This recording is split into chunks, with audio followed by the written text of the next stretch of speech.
Have you been struggling with insomnia and do you feel like you just lay awake in bed for hours every single night? Are you unsure of what to do when this does happen? Or you maybe wake up early, way before your alarm, and you're again unsure. Should I get out of bed? Should I do something? Should I just lay here? Well, I'm Fiona and I'm a recovered insomniac turned holistic sleep coach. And for today, I would like to speak to you about a few tips and strategies of what you can do in the middle of the night when you cannot sleep. So, before I get into what to do in the middle of the night when you cannot sleep, let's first address the fact that there are huge amounts of misconceptions around how sleep happens. So, sleep truly is a fully passive process that your body naturally knows how to do.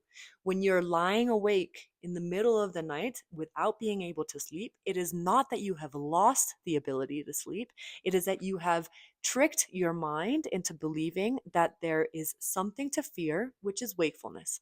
And when you are in a position of fear or your fight or flight response, then you are going to do the opposite to sleep, which is why you're probably awake.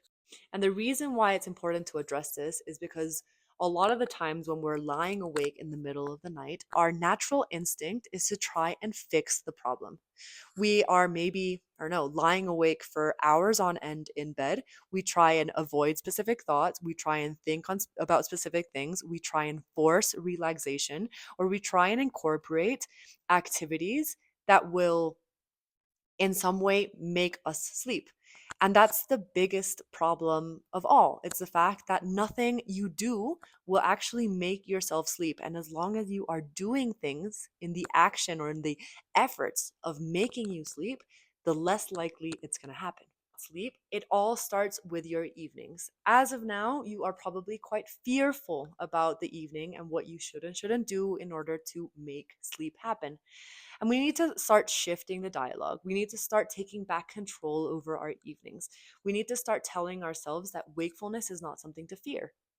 And that doesn't mean that you need to give up things or maybe like give up the sleep hygiene altogether.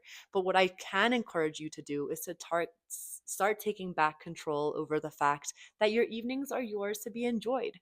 They used to be something that you enjoyed in the past, and they are definitely something that you can start enjoying today. Lay yourself down to bed at night if you cannot sleep, or if you're waking up early and you are lying awake in bed for hours or maybe just a prolonged period of time, I would like to offer two different scenarios and two different things that you can do.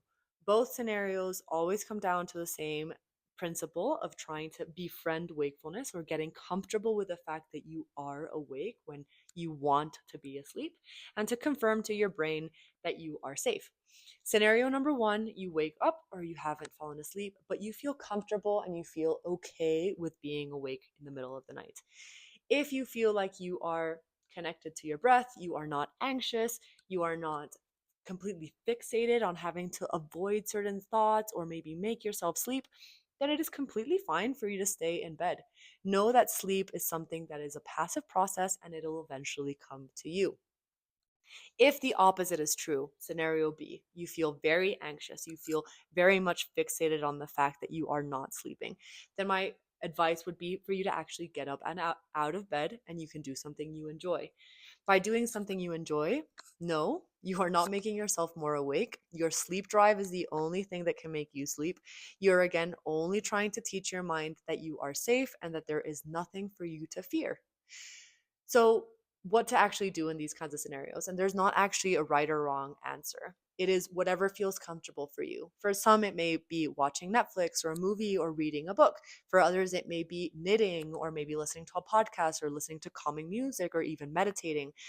The essence is not to do anything specific that is going to make you sleep. The essence is to do something that you truly enjoy that will allow you to remove the fixation on the fact that you need to make sleep happen.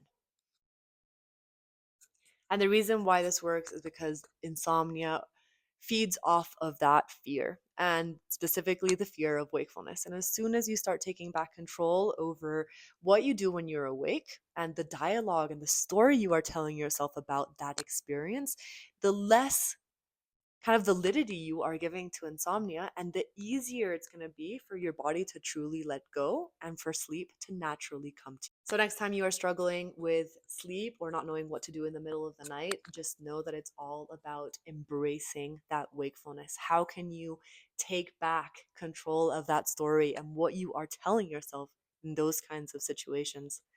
If you are ready to kickstart your recovery, I have also created a 5 days to better sleep email series. It is packaged with all of the knowledge and some of the tools that I wish I had first found when I was struggling with insomnia, and I really hope that it will help you do the same.